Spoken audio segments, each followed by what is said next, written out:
Hey guys, got another power station in to share with you all. This one is from Allpowers and it's the model S200. This one is very small and very affordable. You know, I've said in previous videos that I feel like everybody should have some type of portable power station. There's so many practical uses. It doesn't have to be just for like a power outage. And I'll go over some of those uses, you know, at some point in this video. But I figured I'd show you the box here real quick. Not a whole lot around it. The back does have some information on it. This does come with the lithium ion battery, not the lithium iron phosphate. And again, that's what makes this thing so much cheaper. There's the capacity is 154 watt hours. It shows like some of our input max wattage. So if we're using a solar panel, we can get up to 99 watts as much as it'll take. So if it's 154 watt hours, let's just say we were getting 80, that would take about 2 hours to charge this thing back up. And then down here are like the outputs. So the inverter is capable of running at 200 watts continuous with a surge of 240 watts. And then it's got some USB ports, USB-C, and it looks like a wireless charger up on top. So let's quickly get this thing out of the box here.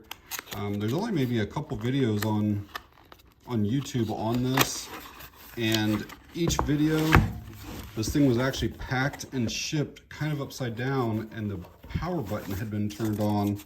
So I'm kind of anxious to see what this looks like. So we've got a manual. Got the wall charging brick and the cord for that. And then this is packed correctly, it looks like, I think. We'll see here. I think that theirs were upside down each time, and this does look like it's right side up. Yeah, I believe this is correct. You'll see the charger and stuff there. So even though it was right side up, it was actually put in here wrong. There's a power button right there, and there's a slot. Let me move this stuff out of the way. There's a slot right there in that styrofoam, and it matches up with that power button, so there's no chance of it coming on and packing or shipping, and they had it in here like this. Now, that doesn't mean it got pressed or anything, but it does tell me that they are putting them in their packaging the wrong way. Let's quickly grab some rough dimensions on it. I'd say like just shy of 6 3/4 across. We got like 7 3/4 long. And then maybe 1 7/8 high, and a weight on the unit, 49.4 ounces, which is 3 pounds, 1.4 ounces. So just over 3 pounds. So obviously this thing is very small, very lightweight. You know, my hand almost covers the entire thing, and just over 3 pounds. You know, anybody can pretty much move this around. So quickly going all around it, up on top, got a wireless charging pad. Most of the business is in the front. We have a power button. We have one AC outlet, a couple of USB type A ports, and then there's some stuff over here on this side. We have a type C, which I believe is in and out. We have a DC in, and then a couple buttons to basically activate. So like if you want your AC outlet on, you would hit that button. If you want your USBs on, you hit that button. Got a vent here. I don't know, this probably has a fan inside of it. Nothing there. Another little vent. Bottom, it does have some rubberized feet. And then this is probably the same stuff that we saw on the box. Here is the user manual. It actually does have quite a bit of information in it. And the display is actually very nice. I haven't powered the thing on yet, but it looks like it has a battery bar And then it'll also tell you, like, at your current load, how much time you have remaining for capacity. It'll tell you if you're like charging what the input is, if you're outputting, it'll tell you. So a lot of information on this. And then over here, it'll show, like, if you have a typical smartphone, that this will give you like 17 recharges. So again, a family of 4, this should get you through at least 4 days. You know, a small fan, at least 25 hours. So some pretty useful information on that. But I will say that what they show has 2 AC outlets. You can see there's 2 there. And I think that maybe their old model did, but clearly this only has 1 now. So they must have updated the power station, but not updated the manual.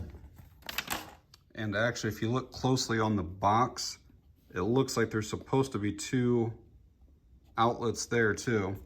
But I know that they only come with the 1 now. So my first impression is really just pulling this thing out of the box, is that it actually does feel like it's built really well. The plastics are like a thicker type of plastic. There's no give, like when you squeeze on it, it doesn't move anywhere.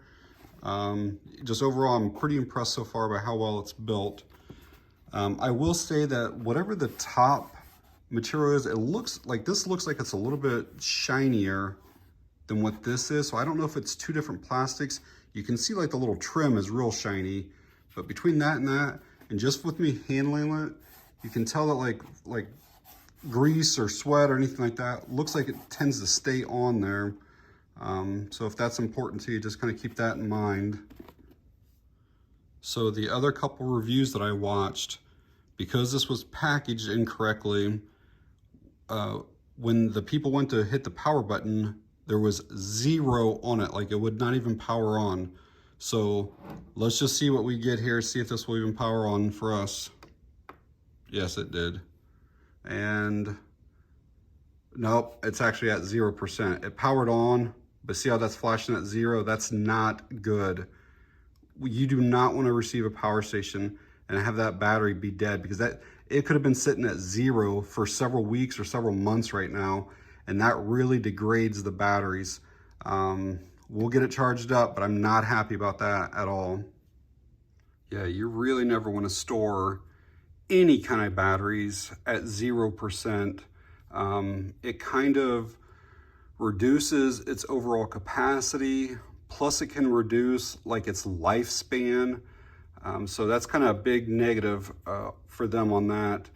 Most power stations that I get arrive somewhere between like 50 and 70%. I will usually leave mine at 80% when I store them, but sometimes because of shipping reasons, they can't go too high, but 0% is unacceptable. And I will let my contact from this company know about that. So got it plugged into the wall right now. We'll get it plugged in here, see what we get with it. So with that wall charger, we're getting somewhere around 29 to 30 watts. If you look at this here, it says that it's, get the focus, 18 volts at 2 amps, so that should be 36 watts, but I've not seen it go over the 29, or 30 rather. So at that rate, if we use this wall charger, and this thing's 154 watt hours, that's gonna take like over 5 hours to charge, which is really slow using just the wall brick. Now you're also supposed to be able to use a Type-C cable and plug in there and get like up to like 100 watts, which then would make it just over an hour and a half or so. So let's plug this in. Again, I don't like the idea that you have to use 2 different chargers, 2 different cables in order to get the max charging. Like, you should be able to just plug this thing in with the wall one and get close to that. But let's see what we got here. So still not the 99. I think that my USB cable, I think, is on a 60 or 65 watt power adapter. And then the other one was what we got, 30. So yeah, we should be close to 90 at least. But But yeah, it's at 87 right now. But again, at that rate right there, it would only take an hour and a half or something like that to charge. And you can see our percentage is starting to come up now. We're at 2%. So I'll get this probably at least 50 or 60, and then we'll continue with the review. So while the power station is charging, I want to check to see if it has pass-through charging. Every power station that's being built should have it, but a lot of them still don't. And that's the ability to basically be charging up the unit and then using it at the same time. So I've got a small little fan here. It's like a 25 to 40 watt fan. We'll plug it into the AC outlet over here. To turn it on, we're gonna find that AC button on the side and then hold it for just a few seconds, and a light should come on down here. Okay, light just came on. I can hear just a slight little hum, probably like the inverter in there working. And then let's turn this fan on and see if it works.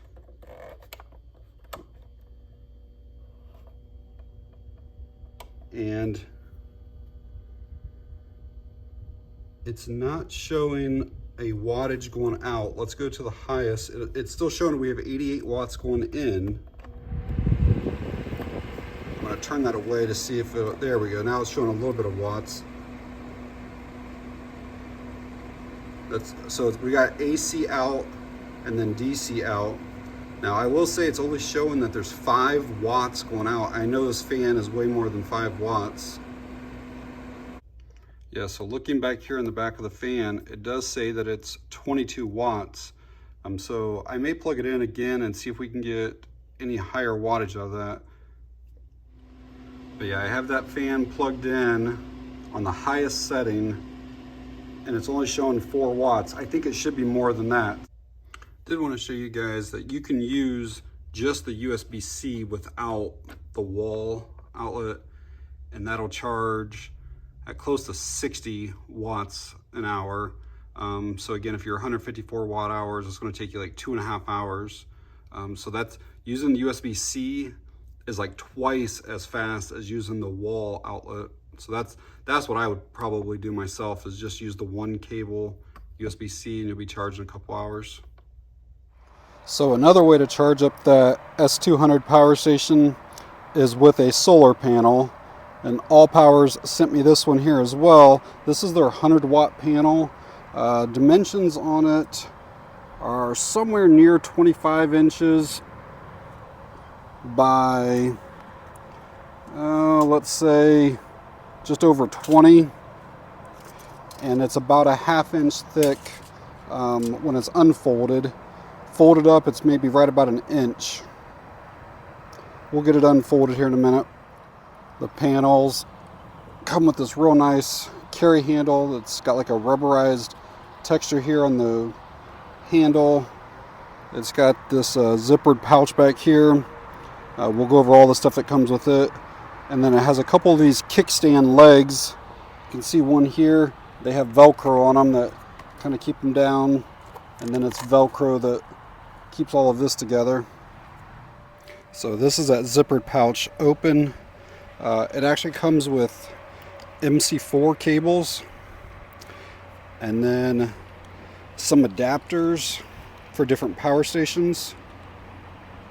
It's like an 8mm, then a 55, maybe a 5521, I think. This here is what you'll use to hook up to the S200 power station. And then it's got another one here that's maybe SAE. There are the panels unfolded. They are 48 inches wide by 25.6 inches by about a 1/2 inch. And here are some of the specs for the solar panel. Again, it's 100 watt. The open circuit voltage is 22.4.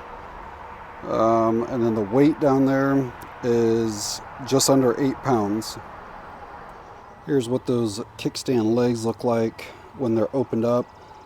There's like this little strap thing that prevents them from going like too far, and then it helps them close back. And then those are our MC4 connections. this doesn't have like necessarily like one of those charge controller boxes that has like the USB where you can plug like your phone or tablet right into it. So you do have to use the cables. And the cells on here are polycrystalline. They are not monocrystalline. That really only matters like if you were to use this for years and years and years. Sometimes this will like yellow or fade after so many years. And they may not be quite as efficient as the monocrystalline, but they're significantly cheaper, so it's kind of wish for wash kind of thing. You know, it's kind of just a trade-off. All right, so these MC4 cables, you basically cannot hook them up wrong. So you got like male to female, and then male to female on the other one.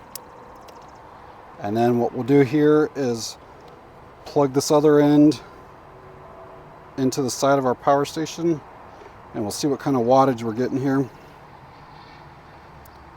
So this is a 100-watt panel. Anything that's over like 80 is actually really, really good. And we are actually getting 89 watts out of it right now. I mean, that's honestly fantastic. That's way more than what we were getting, or about the same as what we were getting with both of the things plugged in the inside. Yeah, so we're over 90 watts right now. So this panel's testing really, really well. Got a little bit of cloud cover today, but still quite a bit of sun coming through. So I have a different power station just to kind of show you the little adapters that they give you. We'll basically just plug into here like this, and then you can take, so this would be like the same size as like the Jackeries, and so basically I just plug that into the back there like that. And we'll see what we're getting here. It'll take it just a few seconds to kind of ramp up. Hopefully we're close to 90. I haven't changed the position of the panel.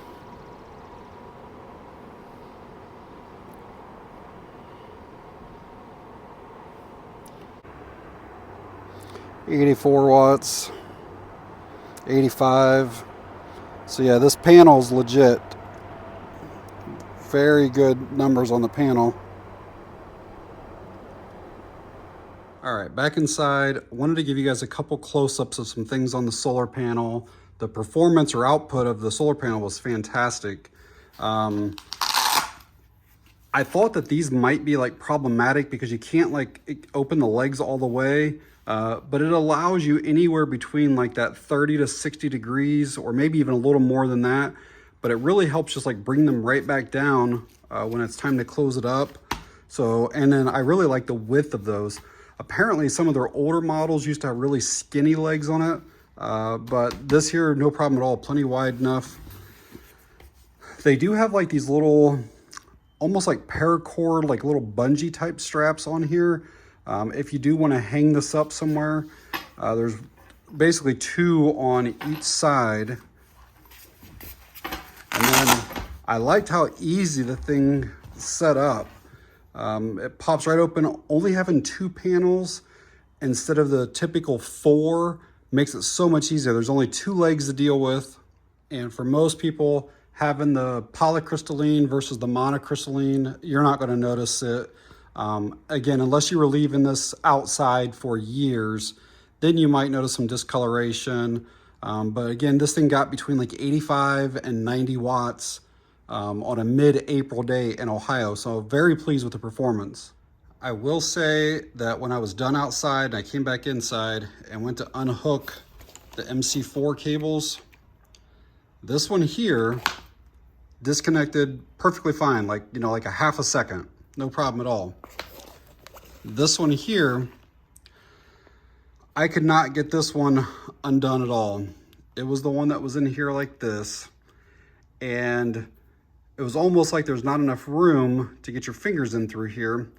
And I ended up trying like needle nose pliers, angle pliers, screwdrivers, and it almost seemed like there was a little bit too much material or something. I don't know, it was just odd. And I kind of had to chew those up a little bit with the screwdriver, both sides, to get that thing back out of there. So I just want to let you guys know that. All right, As you can see, we are up to 100%, so let's put this thing in use. All right, so the first thing I want to check is the wireless charging. I can see from the manual that it says that it's 5 volts at 1 amp, so that means it's only 5 watts. I'm not sure if I have to hit that DC button on the side or not, but I figure we'll just set the phone in here, see if it starts. Yeah, it actually did start. So, and you can see that I am charging now. So the wireless charging pad definitely works, and I do have a case on my phone. It's a non-metallic one though, it's a plastic case, but again, you can just set the phone down and you can see it is charging. And 5 watts is kind of slow, but it will charge it. So one thing that I noticed is that when you turn the power station on, it automatically turns your DC ports on. And it doesn't hurt anything, it doesn't run up any battery or anything like that, but that's what that green indicator light there means. And then if you don't want the DC ports on for some reason, you just tap that there and it shuts it off. Again, it doesn't hurt anything to leave it on, but it's just kind of weird that both buttons kind of do it. If you want to power the entire thing off, you have to hold this for a few seconds, and then that'll shut everything off. And then we'll tap it to turn it back on. Another thing is that these USB ports do light up. It's kind of like a bluish white light that's there, which is actually pretty nice. I've actually never seen a power station that has lit up USB ports. So if you don't have anything plugged in, the display times out after like 15 seconds or so. So let's get a couple things plugged in and we'll see if it might still time out. I don't know for sure, but all right, so we're gonna plug something in here. I've got like an older iPad. I'll plug in, we'll make sure that this thing starts charging. Plugged in, and yes, it shows that we're charging there. So we'll leave that on there. Let's do a USB fan next.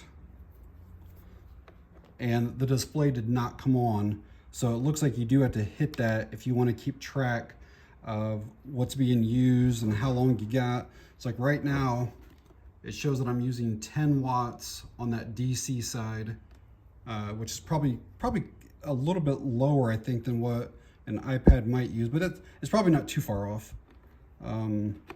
Next thing, let's plug in this fan. This one here is it takes batteries, or you can just use a USB source. So I'm gonna pull that battery out so we know that we're using just the power station. We'll plug it in and make sure everything works. All right, that is not working. And then the iPad's making a kind of weird noise right now. So I don't know, I tried switching the USB cords around and it didn't make a difference. So look at this iPad here. It's just switching between like trying to charge and not charge. I know that it's only like 3 amps combined between these, but I wouldn't think that an iPad, and the fan's not actually even on right now. I wouldn't think that would be enough that would trip anything, but let's try some other stuff. So I'm gonna try the fan by itself here. And that is not working. All right, I got something plugged in over on the USB-C side. I know that this is supposed to be 60 watts in and 60 watts out. Let's try plugging in this iPad mini. All right, so that's on, that's charging. We'll just let that go and see what that does. It shows it's charging at 13 or 14 watts right now.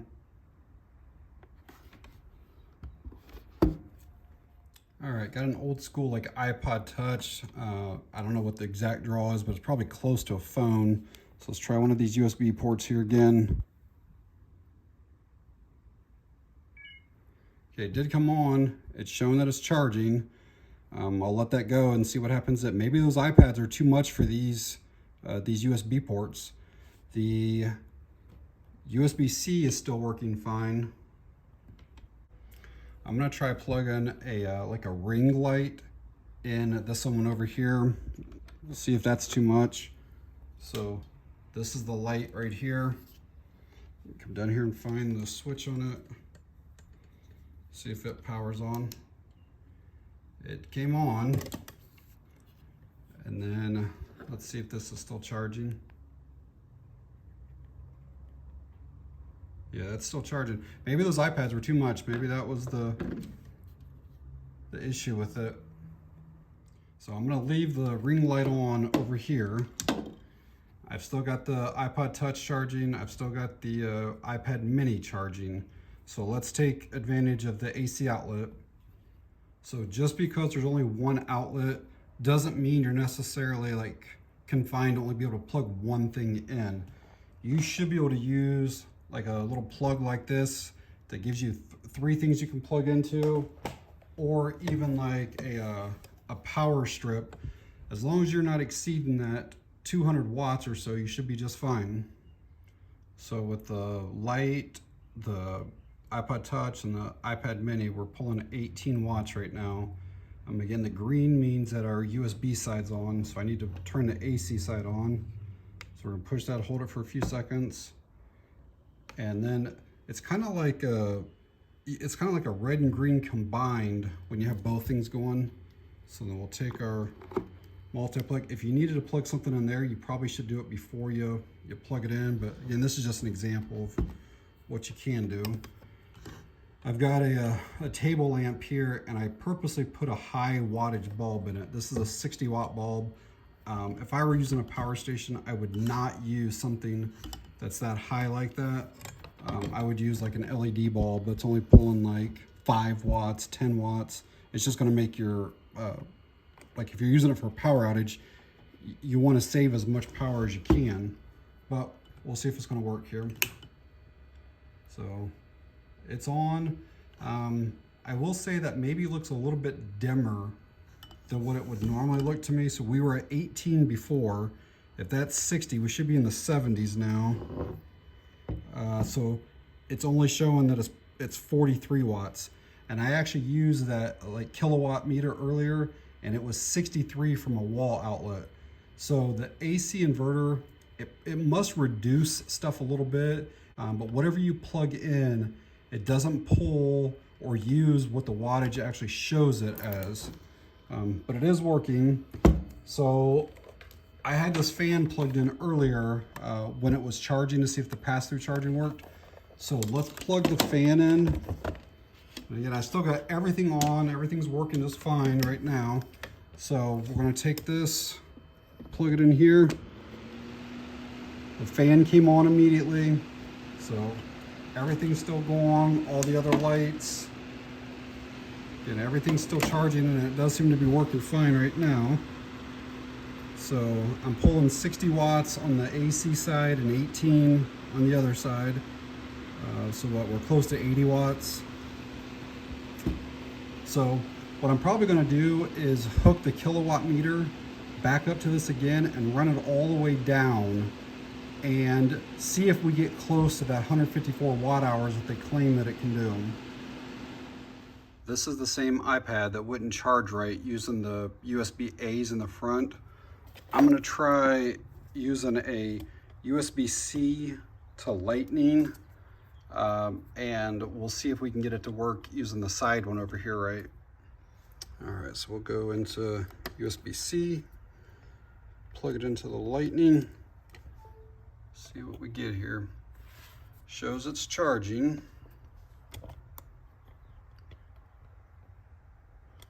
And we'll give that a few seconds, because before it showed it was charging too, and then it basically started acting all funky. So give that a few seconds.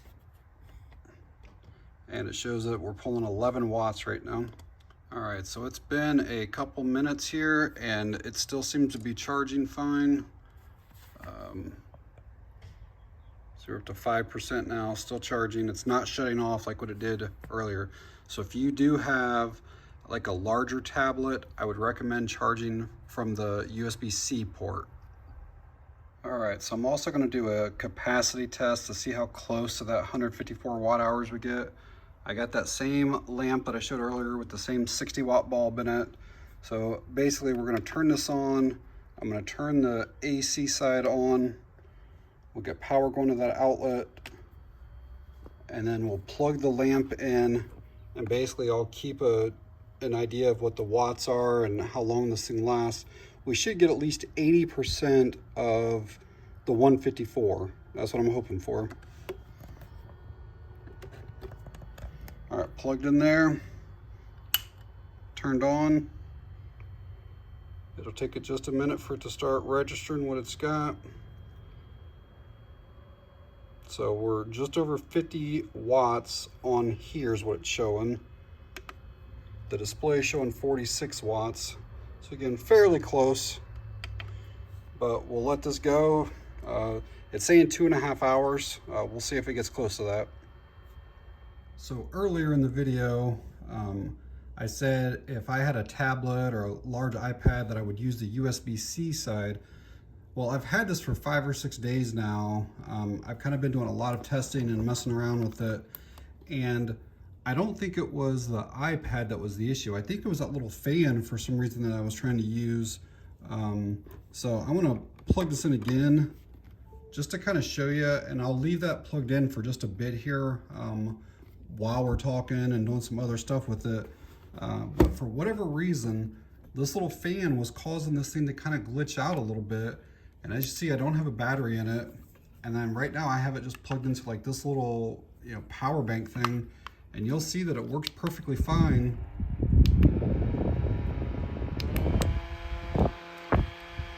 And I've used the same fan on multiple other power stations and never had a problem. But when I went to do like more testing, every time I would plug it into here, it would not work on this Allpowers. But everything else that I've plugged into the USB-A ports on the front have all worked perfectly fine. So I did a bunch of testing with the watt meter or kilowatt meter on the AC outlet side. I also do want to check the DC or the USB ports and see if they're pretty accurate. And so I got this little USB tester to see how accurate the reading is for the DC side. So right now we've got 10 watts that's going to that iPad. I'm going to plug in the USB tester, let it power on here. So it's showing that we got 5 volts going to this USB-A port, which is what it should be. And then I've got the same ring light that I had earlier. Now I know from previous testing that this thing pulls 8 watts. So we've already got 10, we add 8. That should show that we have 18 watts once we plug this in and turn it on. So let's get that in. I'm going to turn the light on right here. Light is on. Let's see if we're getting close to this 8 watts on here. So yeah, it's kind of stabilizing right at about 8 watts. So this display should show 18 watts now. And it does. So 18, yeah, right around 18 watts. So I would say that the DC ports are actually very accurate on the reading on that. And while I've been talking, I've been allowing this to charge the entire time. Still charging, it never powered off or did that. So it was definitely that fan that was causing the issue. And so over the past few days, I've done multiple AC capacity tests, basically where I plug in that lamp that's drawing like a little over 40 some watts and basically let the thing just completely run until it shuts off. And then I have that kilowatt meter plugged in. And the 3 times that I tested it, I got 98 watt hours every single time. And when I would hit the display, it would tell me that I still had 5% capacity remaining. And it would still allow me to plug something into the DC ports, but I couldn't run basically anything off of the AC side. So what that kind of tells me is that we probably have somewhere realistically around 102 to 103 watt hours total out of this. And it's obviously rated at 154 watt hours. So if we're at 103, that's like 66 or 67% of the rated capacity, which is kind of low. It's actually very low. Most power stations are somewhere between 80 to 90% of the rated capacity. Anytime that you're running an inverter, you're going to have some loss, but it's usually only 10%. So again, if we're 154 watt hours, we lose 10%, that's 15 watt hours. We should be like 139 to 140 watt hours, not 102 to 103. And now that could be because mine had been stored and shipped with basically a dead battery for who knows how long, or it could be that they're all that way, that maybe they overrate their stuff a little bit. But I'm just saying what I found was that mine was about 103 watt hours. And when we start talking pricing, the S200 is on Amazon right now for right around $100, which is actually very cheap for most power stations. But then when you factor in the cost per watt hour, you're at about $1 per watt hour, which is actually on the higher side of power stations. So you kind of got to factor in both things on that. The solar panel is on Amazon for, I think, $140 right now. It was actually on sale last week for $100. But even at the $140 price, I think that this is a really good buy for a folding, portable, 100-watt solar panel. It actually produces really well. So I will leave Amazon links down in the video description, as well as the Allpowers website. If you want to find out more information on their products or anything like that, or if you guys have any questions or comments, you can always leave them down in the comments section for me as well, and I'll get to them when I can. So before we wrap this video up, I want to let you guys know that I did reach out to the contact at Allpowers and let them know about the capacity that I was getting on this one, being around 100 watt hours. And without me even asking, they offered to send another one of these out so I could compare it just to see if I get the same or if I get better results. So whatever those results are, I will update the video description and kind of let you guys know. And I also wanted to let you guys know that Allpowers does have a 2-year warranty on the S200. So if there are any type of manufacturer defects or anything like that, you can reach out to them and they'll take care of you. But all right, guys, that's going to be it on this one. Thanks for watching. I appreciate it.